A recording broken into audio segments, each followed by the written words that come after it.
Hello everyone, this is Durgesh Singh and today we are going to learn farming in Palampur. So as we have already talked of the four factors or four requirements for doing production.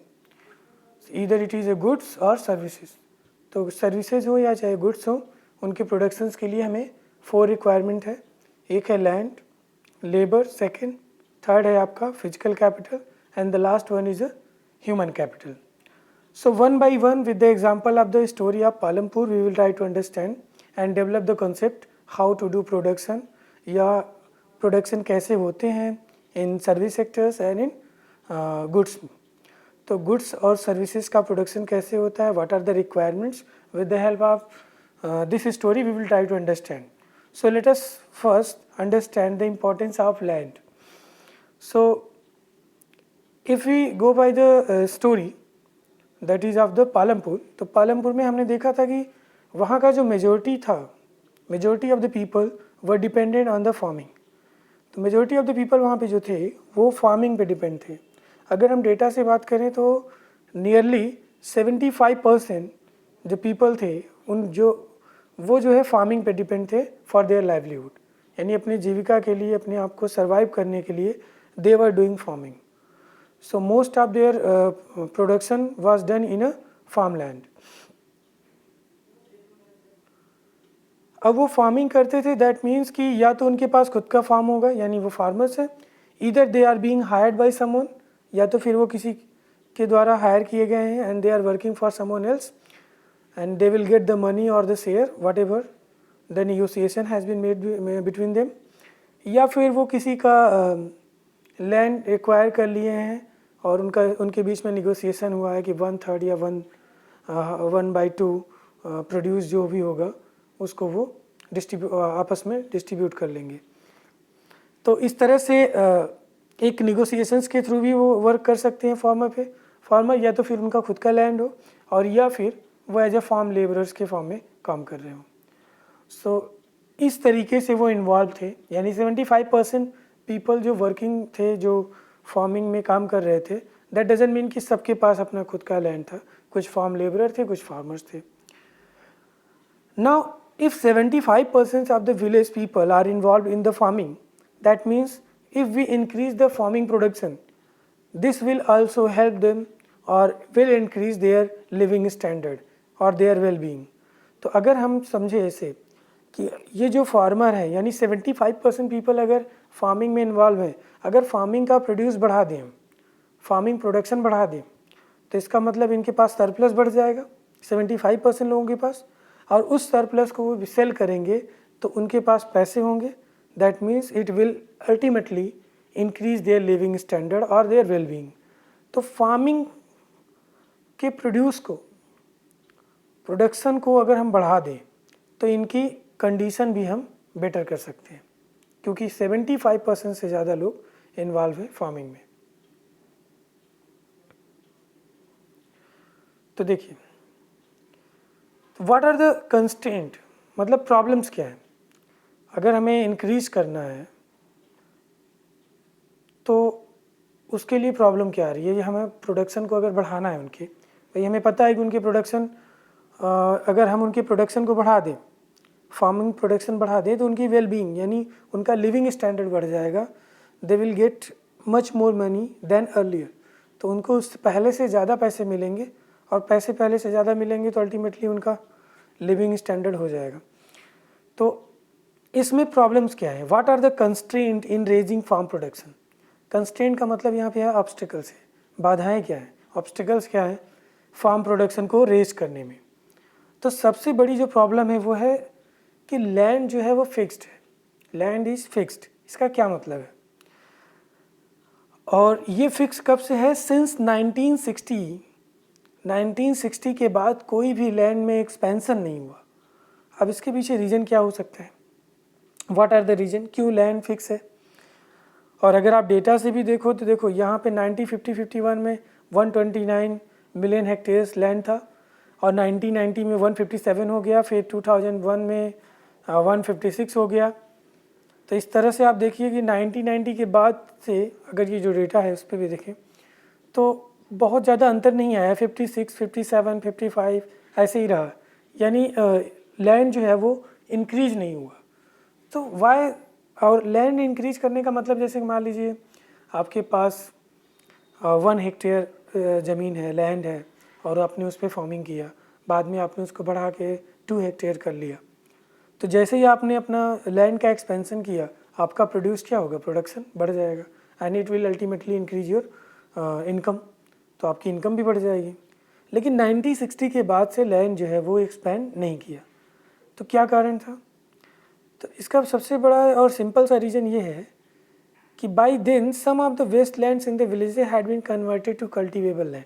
जितना expansion हो सकता था, जितने भी waste land थे, जैसे pasture land थे जहाँ पे गाय भैंस को चरने के लिए, जो पार्किंग के लिए छूटे हुए थे, जो भी वेस्ट लैंड थे जहाँ पे कोई एक्टिविटी नहीं हो रही थी, लोगों ने उसको, या तो गवर्नमेंट का था वो, या तो पब्लिक पंचायत का था, वो लोगों ने क्या किया, कब्जे में कर लिया अपने, जो जितना ले सका, जो जिसके पास जितनी पावर थी, जितना भी उन्होंने उसको अपने हिसाब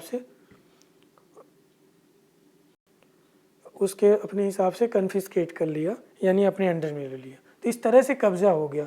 तो जितने भी वेस्ट लैंड थे जब वो कब्जे में आ गए ना किसी न किसी के, तो उसके बाद कहाँ एक्सपैंड करोगे, क्योंकि लैंड का एक लिमिटेशन है।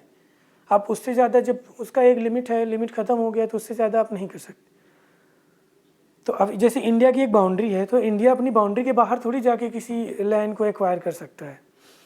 तो जितना भी इनके पास उस गांव में जितना भी लैंड था, उस लोगों ने अलग अलग तरीके से उसको कब्जा में कर लिया, अपने कन्फिस्केट कर लिया।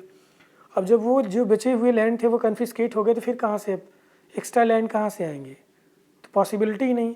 दैट्स वाई फ्रॉम 1960 जो लैंड था उसका कन्फिस्केशन रुक गया, और इसकी वजह से जो है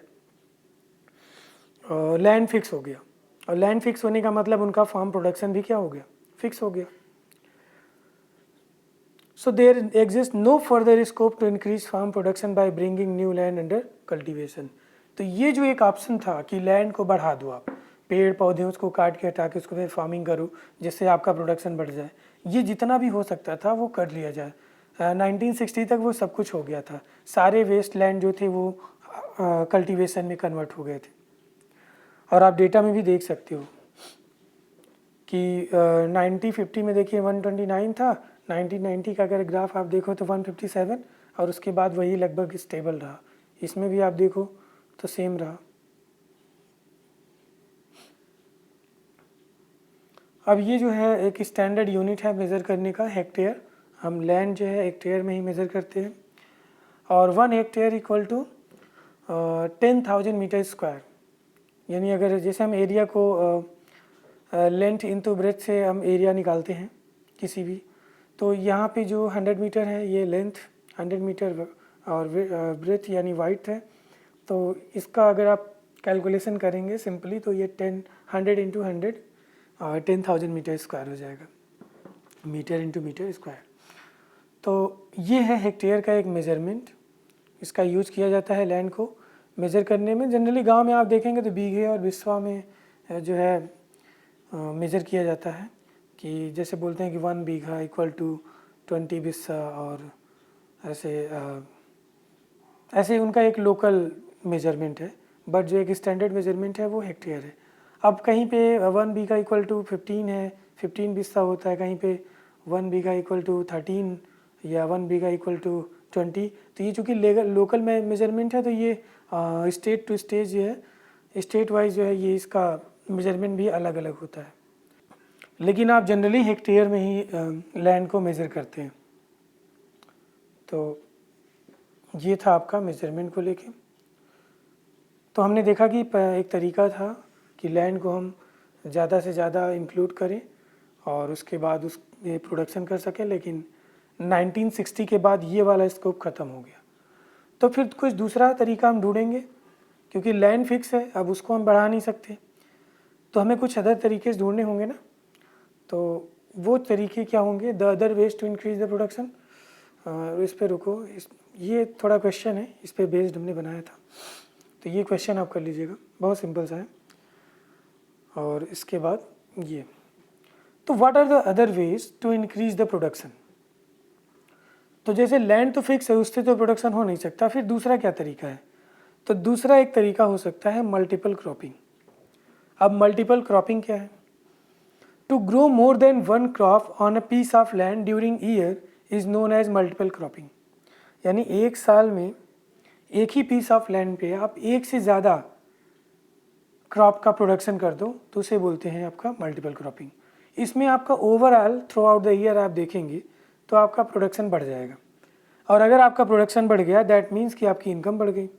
अब जैसे वीट है, बाजरा है, शुगर केन है, पोटैटो है, पैडी है, अगर इसका प्रोडक्शन आप करते हो throughout the year on the same piece of land, तो उससे क्या होता है, आपका ओवरऑल प्रोडक्शन बढ़ जाएगा और it will ultimately lead to the increase in your income, और इससे जो है आपकी इनकम भी बढ़ जाएगी।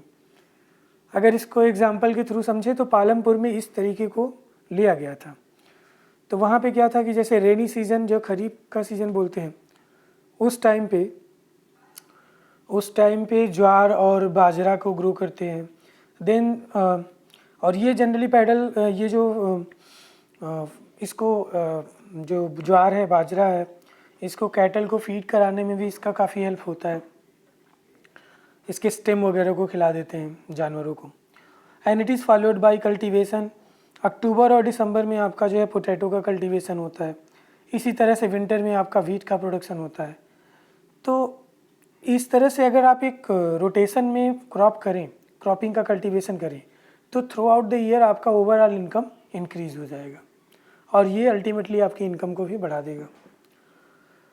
अब मल्टीपल क्रॉपिंग क्यों करने में सक्सेसफुल रहे पालमपुर वाले, उसके पीछे रीज़न देख लीजिए।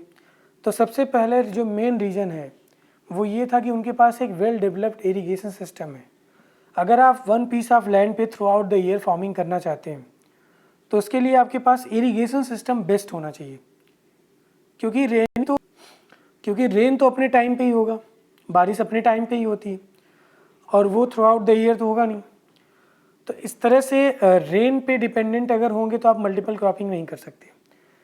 पालमपुर में इसलिए सक्सेसफुल रहा मल्टीपल क्रॉपिंग क्योंकि वहाँ पे इरिगेशन सिस्टम काफ़ी बेटर है। इलेक्ट्रिसिटी वहाँ पे बहुत पहले आ गया था, इंट्रोड्यूस कर दिया गया था। इसके कारण क्या हुआ, वहाँ पे इरिगेशन सिस्टम पूरी तरह से ट्रांसफॉर्म हो गया। पहले पर्सियन व्हील्स के थ्रू जो है फार्मर्स जो थे वो कुएं से पानी निकालते थे और छोटे छोटे खेतों को इरिगेट करते थे। अब इसका मैं पिक्चर सोचा था लगाने के लिए बट मैं भूल गया। इसका एक पिक्चर मैं आपको बाद में शायद नेक्स्ट वीडियो में मैं लगा दूंगा कि ये पर्सियन व्हील्स के थ्रू कैसे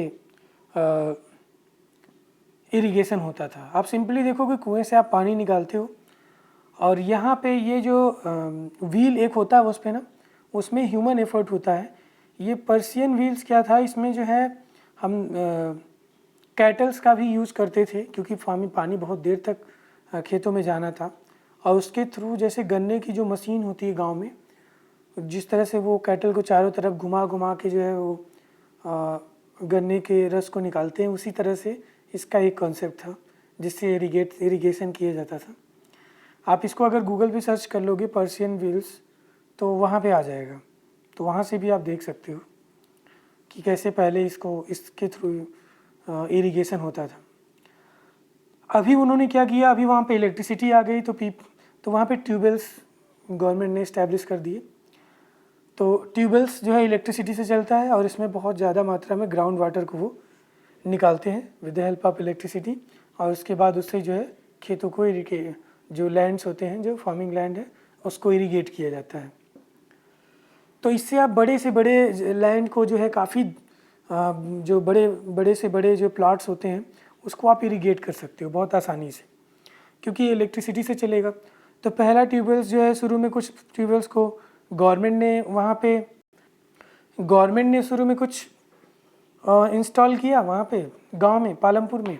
बाद में जो प्राइवेट सेक्टर्स थे, यानी इंडिविजुअली पर्सन जो फार्मर थे, उन्होंने खुद से ही अपने ट्यूबवेल सेटअप करने शुरू किए, और इसका रिजल्ट ये हुआ कि वहाँ का इरिगेशन सिस्टम बहुत बेटर हो गया। और अगर 1970s तक के डेटा को देखें तो लगभग 200 हेक्टेयर्स वहाँ पे इरिगेट होने लगा। एक्चुअली ये तो हाइपोथेटिकल स्टोरी है, तो आप इसको 1970 से, जैसे हम बता रहे हैं कि कैसे 1970s में 200 हेक्टेयर इरिगेशन शुरू हो गया। तो जनरली ये हाइपोथेटिकल स्टोरी तो है, लेकिन जो यूपी का वेस्टर्न पार्ट का जो विलेजेस हैं उन्हीं को स्टडी करके वास्तव में इसको बनाया गया है। तो it is not totally fabricated, it is just being manipulated to make you understand. थोड़ा बहुत मैनिपुलेट किया गया है, क्रिएट किया गया है जिससे कि आपको समझ में आए। बाकी ये रियल स्टडी के बेस पे ही एक जनरलाइज किया गया है जिससे कि आप इसको समझ सकें। तो this is all, I think हमने एक तरीका बताया। In next video we will talk to another way, what are the next way to increase the farm production. और ये इस पे बेस्ड क्वेश्चन है, आप इसको कर लीजिएगा। तो 3 क्वेश्चन पहले थे और ये 3 टोटल 6 क्वेश्चन है, इसको आप अटेम्प्ट कर लीजिएगा अच्छे से। आई होप कि आपको इस वीडियो में सारी चीज़ें क्लियर हो गई होंगी। This is all, thank you for listening and God bless you all.